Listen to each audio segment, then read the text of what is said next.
video, I'll show you how to create a recipe for a product or semi-product and how to add operations to your stock card. It's super easy, so let's dive in. To start, if you need to create a recipe for a product or semi-product, go to the stock card of the relevant product.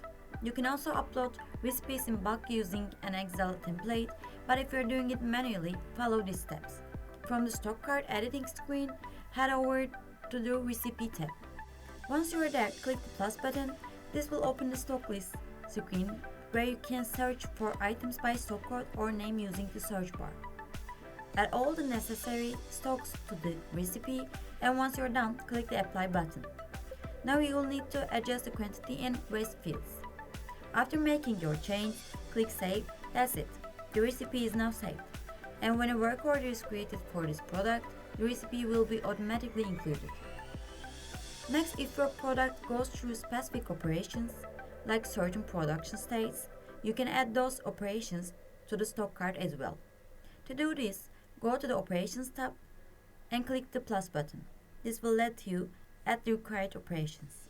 Now click on the operation name and resource name to see a list of all available operations and resources.